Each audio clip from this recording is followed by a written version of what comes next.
¿Qué tal, amigos? Tenemos hoy en pantalla a alguien que saltó a la fama al punto que ya hasta lo entrevistaron en Japón. Es mi querido compatriota que dejó en alto el nombre de la tricolor porque atropelló a un ladrón. Este llegó y le quiso arrebatar la cartera a una señora y vino Estero y ¡bum! Sobre la moto, ¡bum! Sobre la moto. Hicimos una breve encuesta en internet. Si estuvo bien que solo atropelle la moto, porque una cosa es ser justiciero y otra cosa asesino. Vamos a conocer un poco su historia y que nos dé la valentía como ciudadanos a no quedarnos de brazos cruzados ante la injusticia. Así que tenemos hoy a Fidel Valareso Hidalgo. Cuando le dije, ¿cómo te presento? Y dice, con el nombre que me puso mi papito y mi mamita, para que sepan que alguien capaz de reaccionar así no es porque le falta corazón, sino porque le sobra. Bienvenido. Muchas gracias. Con todo gusto. Cuéntenos un poquito qué pasó, qué se le pasó por la cabeza.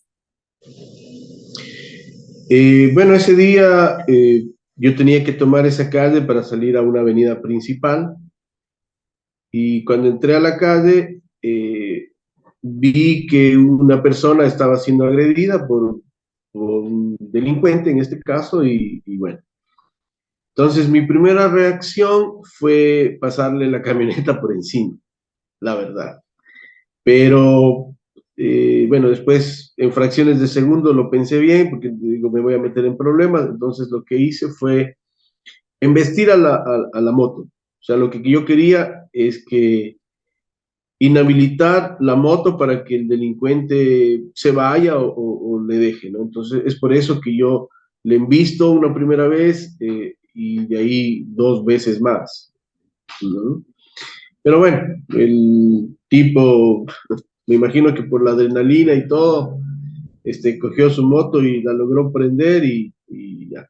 Por eso también, como te digo, la idea era eh, inhabilitar la moto. Por eso también hago la maniobra de meter retro y quería pasar por encima, pero a la moto. Pero cuando ya estaba dando retro, sí le alcanzo a topar. Pero me di cuenta que si aceleraba más, el tipo se podía caer y ya no alcanzaba a frenar y le podía pasar por encima, iba a ser un accidente lamentable y entonces esa no era la idea, sino ponerle un paro al delincuente y bueno, vencer el miedo, como digo. Ahora, yo tengo una inquietud porque comúnmente hay una frase que dice que los derechos humanos no existen para los humanos derechos. Hay una indignación profunda cuando sufre un criminal, pero no, por ejemplo, el caso de esta señora. Entonces, ¿qué responde ante este discurso que alega empatía, pero no piensa en las víctimas de la delincuencia? ¿Está mal encaminada la empatía? Sí, totalmente está mal encaminada porque, como lo he dicho anteriormente, o sea, en otras entrevistas, eh, la cosa es ser empático con las personas eh, de bien, digamos, que trabajamos, que salimos, que vamos por nuestras familias, ¿no? Entonces, si tú vas por la calle y has trabajado ¿no? Y vas tranquila a tu casa, o en teoría vas tranquila a tu casa y asoma una persona que quiere vulnerar tus derechos, tu espacio, ¿no? Tu seguridad, entonces, no, eso no está bien. Entonces sí hay mucha gente que cuando yo puse que era la persona, el 98% creo que estaba de acuerdo con mi accionar.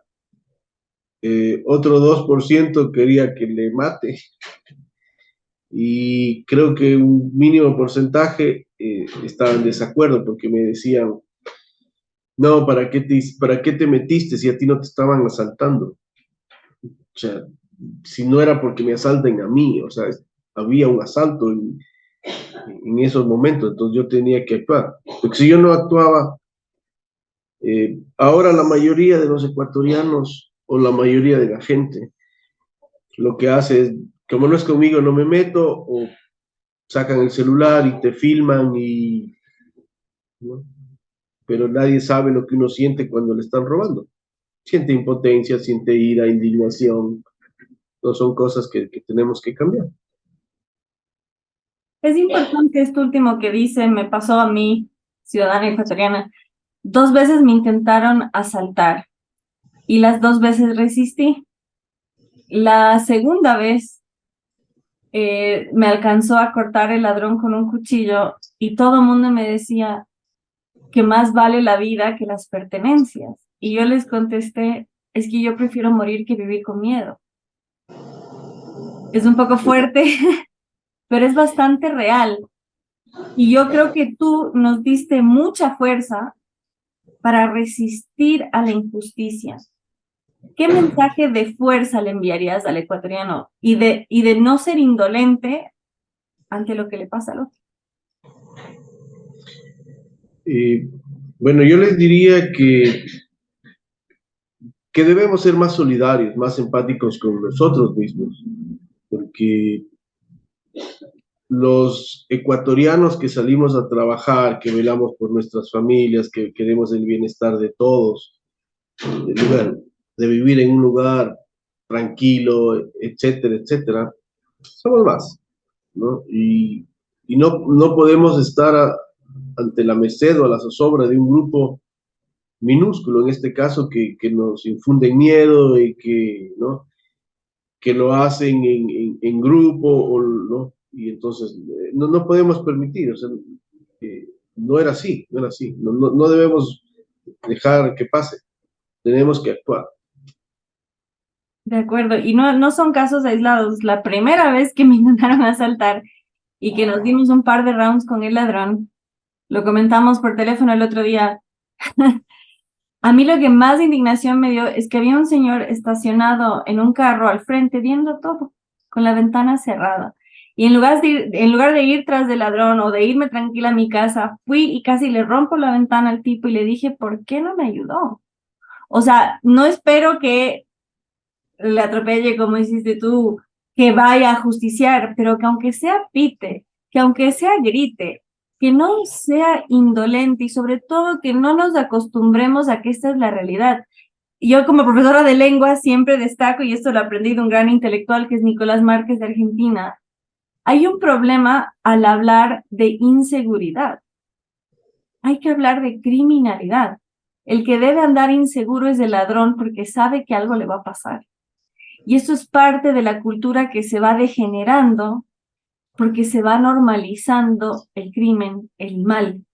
Entonces yo les invito a mis compatriotas y a todos los que nos escuchan de habla hispana a vivir en una sociedad donde el que se siente inseguro es el ladrón. Y ese precedente nos dejó aquí mi compatriota al embestir a un delincuente. Ahora, mi siguiente pregunta, ¿cómo fue la experiencia en la televisión japonesa? Agradable, sí, fue una experiencia bastante agradable. Perdón un ratito. Sí. Una experiencia bastante agradable. Me contactaron por mail y que si yo quería dar una entrevista y ya, y ya, que si quería dar una entrevista y entonces accedí. Allá están 12 horas adelante, entonces 12, 14, bueno. Y entonces me dijeron 8 de la noche, entonces le dije, ok, que no hay problema, nos contactamos vía Zoom y empezó la entrevista con un traductor, ¿no? Porque yo no hablo japonés. Entonces me hicieron una entrevista bastante amena y preguntándome cosas personales, también salió mi hija y más o menos que por qué lo hice, qué sentí, que si conocía a esa persona, si había tenido muestras de apodo, muestras de rechazo y ¿no? Lo que casi que me estás preguntando tú. Bueno, en cuanto a las muestras de apoyo, fue justamente por eso que entramos en contacto. Recomiendo mucho en redes sociales al proyecto Murph's Life, que es una iniciativa de ayuda social cuyo fundador se quedó atrapado en el Ecuador durante el tiempo de confinamiento, 8 meses, en Tulcán, que es una de las partes más frías del país, y grises también.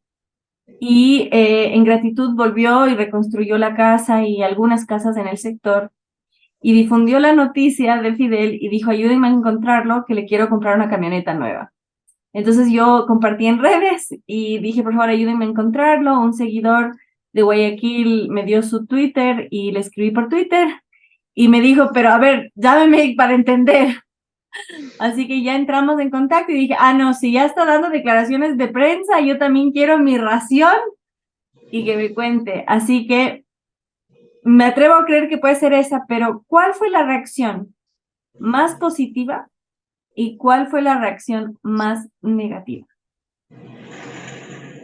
Bueno, reacciones positivas, hay muchas. He visto mensajes de Estados Unidos, de casi toda Latinoamérica, de España, te digo, de Japón, de Reino Unido, de Italia, de Francia, ¿no? Entonces, sí me he quedado totalmente sorprendido. Y los más negativos, pues bueno, han sido de unos ecuatorianos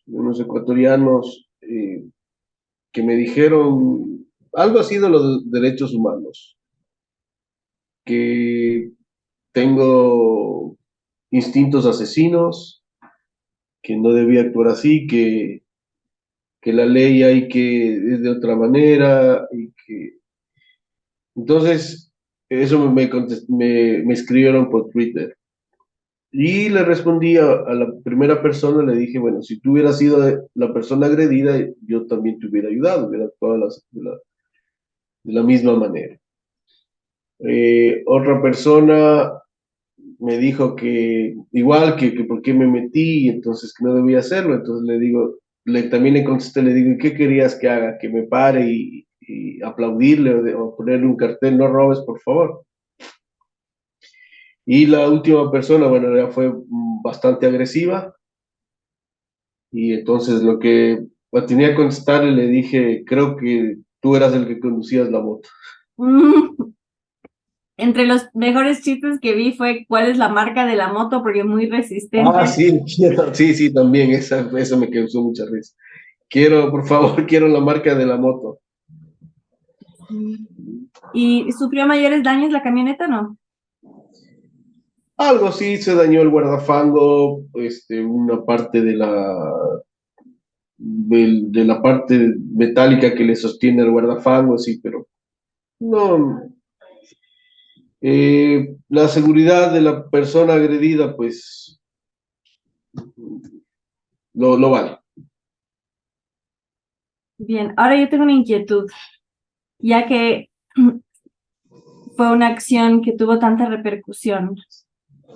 Aquí Fidel se dedica a la veterinaria, lo cual nos muestra que todos nosotros podemos convertirnos en héroes. No hace falta que seamos un Chuck Norris o un Jackie Chan, ¿no? Sino la voluntad. ¿Qué nos puede decir sobre eso? Y bueno, sí, todos podemos ser héroes, todos, o sea, lo que tenemos que hacer es ser buenas personas, ayudar al prójimo, ayudar al que necesita, ¿no? A veces hay gente que no te regresa ni a ver, están más pendientes de su celular ¿no? Y no son empáticos, no te ayudan. Entonces eso sí es bastante triste porque en el video no sale, pero cuando yo pasaba y ya estaba la señora siendo agredida, hay una parte en la que la señora pide auxilio, ¿sí? Y la gente estaba asomada en las ventanas, en los balcones, que esa parte no se ve, y estaban viendo, o sea, estaban.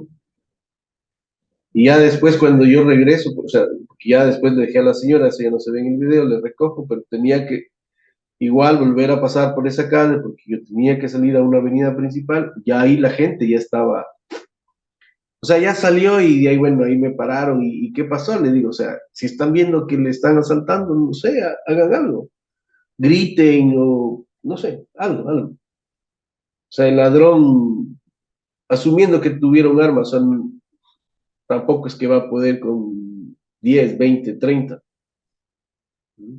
sea, por lo menos gritar, así como tú dices que sufriste un asalto y el tipo estaba en el carro viendo y no hizo nada, porque por lo menos pudo haber pitado. Entonces, en el momento de adrenalina del delincuente, entonces se asusta y lo que quiere es salvaguardar su vida también. Ahora, a la mayoría de nosotros nos afecta el índice de crimen que hay a nivel regional. Te cuento que estuve en Argentina hace un mes, en Córdoba, y un muchacho se quería tomar una foto conmigo, pero le daba miedo dar el celular para que tome la foto. Y eso en Ecuador nunca me había pasado y me dejó como un poquito descuadrada el nivel de miedo que hay a causa del robo. De hecho, el chico que me fue a recoger para dar una conferencia a otro, me contó que le robaron el celular 8 veces. Wow. Eso es importante también porque muchas veces creemos que nuestra situación es la peor, ¿no? Que no hay salvación. Y no vemos que en lugares donde uno creería que están mejor, en realidad están peor y cómo ya hay ese miedo al otro, ¿no? Entonces yo le dije, bueno, tomo yo y te mando, te etiqueto, no sé. Entonces en ese sentido, yo te pregunto, si perdemos el miedo a los ladrones, a los delincuentes en general, ¿crees que se reduciría la violencia y el crimen en el país y la región? Sí, yo creo que sí.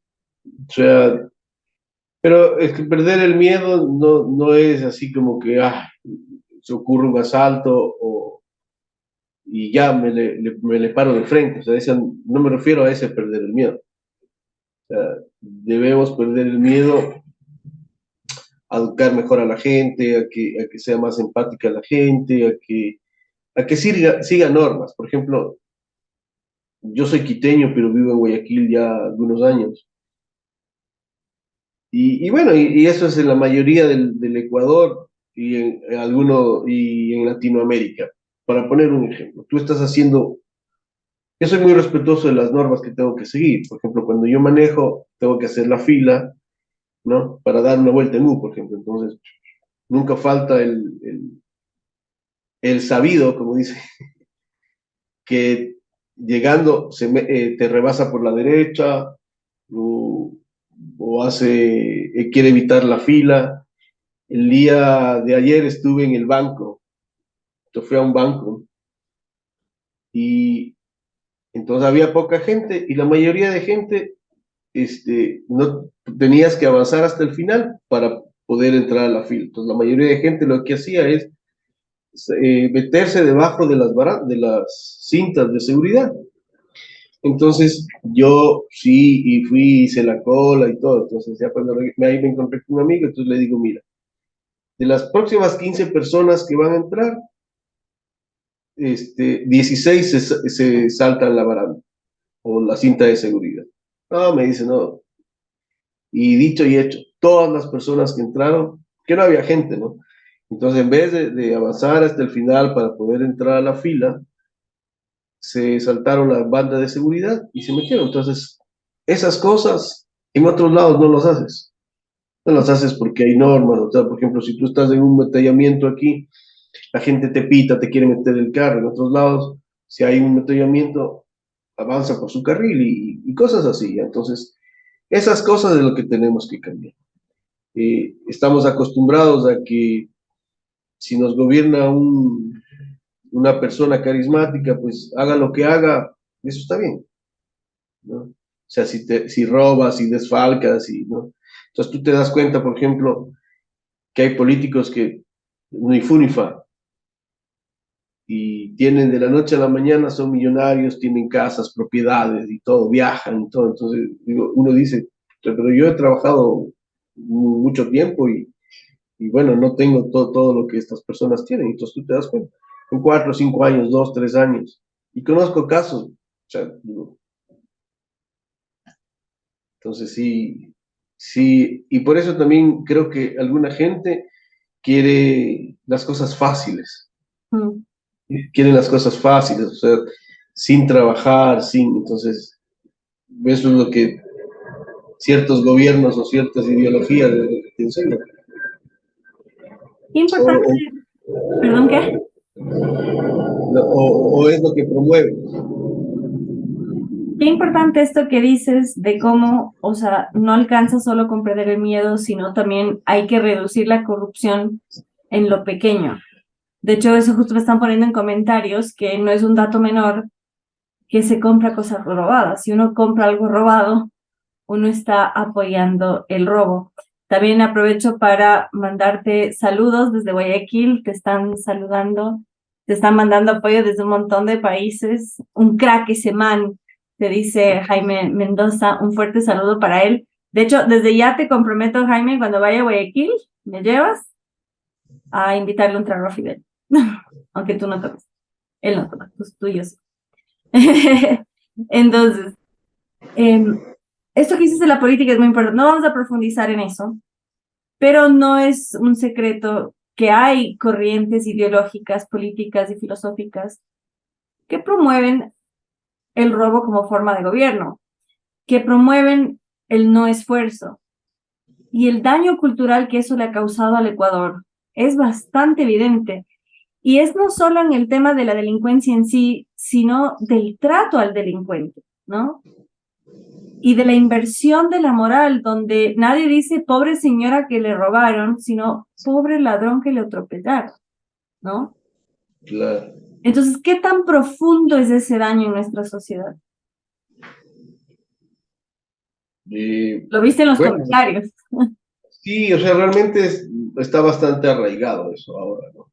Entonces quieren el facilismo o que quieren un estado protector, un estado helicóptero, así que está encima y que no. Pero las cosas se ganan trabajando y las cosas hay que ganárselas. O sea, yo también quiero vivir en Miami, estar en la piscina, estar en República Dominicana y que me abaniquen tomando mojitos y todo, pero si no salgo a trabajar, pues no como. Claro. Y entonces hay que esforzarse, hay que esforzarse. De hecho, es hasta bíblico, el que no trabaja, que no coma. O sea, y ese es el parámetro moral, que es algo que hay que ganarse el pan. Sí, es como un meme que dice, nací simpático, no rico. Buenísimo. Ahora, yo te pregunto, respecto a este tema de hay que valorar más la vida que lo material, ¿cuál es la falacia que encuentras en este argumento, considerando que lo material es el resultado de un esfuerzo? Sí, ahí me pusiste en un dilema también. Sí, eh, todo depende cómo sea el contexto también.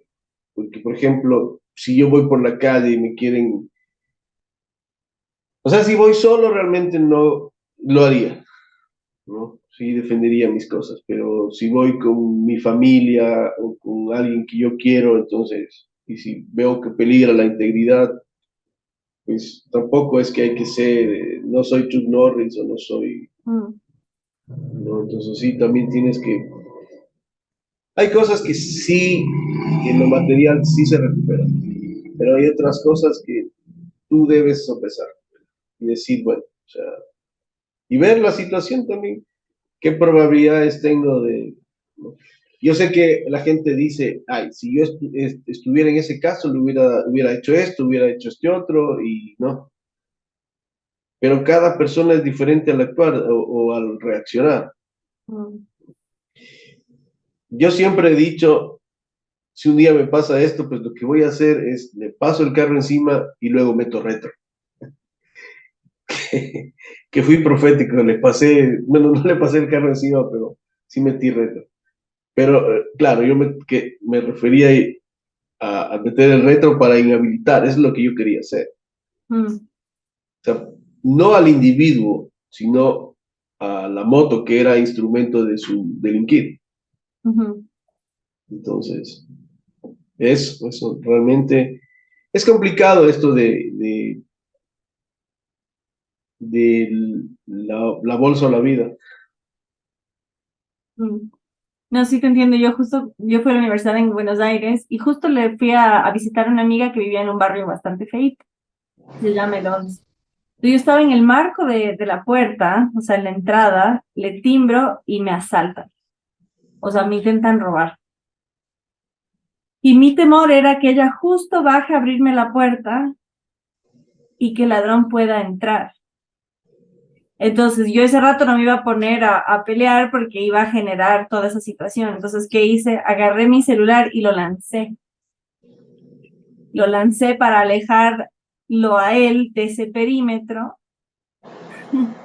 Claro. Y hasta eso, o sea, dispersarlo y lo lancé hacia la calle. O sea, no le daba margen a él que lo robe, hacia que él se aleje de la puerta y hasta eso, o sea, era todo una... Pero claro, no es fácil saber reaccionar en esos momentos y como bien dices, no es lo mismo cuando uno está solo como cuando uno está con seres queridos, cuando uno expone a un tercero y te agradezco mucho eso.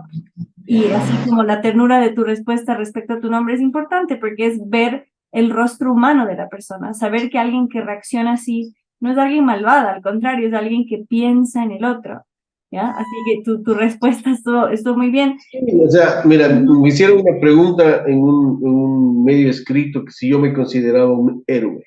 ujú, Yo les dije que era lo que la mayoría de nosotros quiere hacer, quiere actuar así, ¿ya? Y entonces yo le dije, no, no soy un héroe porque tengo que trabajar, tengo compromisos, tengo que pagar deudas, o sea, lo que hacemos todo, o sea, para poder vivir. No es que sea, si yo fuera un héroe, no, pues soy un héroe y ya y vivo de mi fama y no, nada que ver. ujú, Entonces, lo bueno de esto, por ejemplo, es que yo puedo salir a trabajar y todo, entonces no, puedo andar libre por la calle y sin, sin temor a represalias. Y no sé si te conté, pero hace unos años a mí me asaltaron. Entonces me pusieron una pistola en la cabeza y me robaron una suma importante de dinero. Aparte, recién me había comprado un carro. Entonces, cuando me pusieron la pistola en la cabeza, yo dije, "Chu, tanto que trabajé, es lo que me pasó por la cabeza. Estaba solo, ¿no? Tanto que trabajé y se van a llevar mi carro. Pero la persona sabía, o sea, sabía cuánto tenía de dinero, porque me dijo, lo tenía en un bolsillo. Entonces ya le dije, mira, llévate y ya. Yo dije, se va a llevar mi carro, entonces ya. Se llevó el dinero y bueno, entonces ahí me quedé, dije, que igual me lo había ganado, y entonces sentí ira, dolor, impotencia, indignación, ¿no? Y desde ese momento dije, bueno, aquí y en todo lado tienes que andar muy precavido, tienes que ser muy precavido, muy atento, entonces yo siempre estoy muy atento, ¿no? Si ve a alguien sospechoso, tampoco es que me quiero hacer el héroe siempre, o no, trato de evitar, o sea, hay que ser inteligente también y evitar los conflictos, porque aquí somos todos bravos, o sea, yo soy más bravo que tú y entonces, por ejemplo, la gente cuando conduce, ¿no?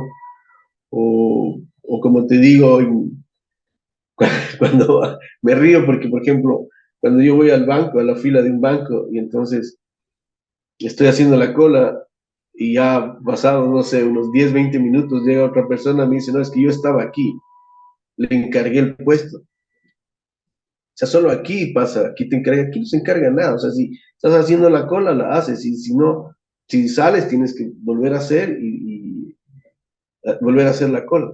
No, es que yo encargué el puesto, es que yo estaba aquí atrás. No, así no.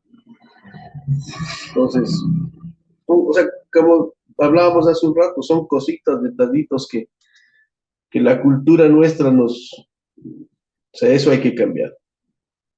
mm. Qué importante esto porque, bueno, quienes estamos en la batalla cultural, es importantísimo ser estratégico y es importantísimo saber que no toda situación es igual, ¿no? Y saber cómo actuar ante cada una de ellas, porque no es lo mismo cuando uno está solo, no es lo mismo cuando uno está acompañada, no es lo mismo si tiene un arma blanca, no es lo mismo si tiene un arma de fuego, ¿no? Hay muchas variables a considerar y por supuesto siempre la vida está primero. El tema es la falla en el discurso de quienes defienden a los delincuentes que acusan que uno le da prioridad a lo material sin considerar que lo material es el resultado de años de esfuerzo, que no es un simple objeto, sino años de esfuerzo. Y me parece tragicómico el hecho que en medio de este intercambio sonó una sirena, justamente ratificando que tristemente estamos en un periodo complicado, ¿no? Donde esto se ha tristemente normalizado. O sea, yo que trabajo en audiovisual, hubo unas 2, 3 semanas que tenía que grabar más o menos a esta hora que bajaba el sonido de las sirenas.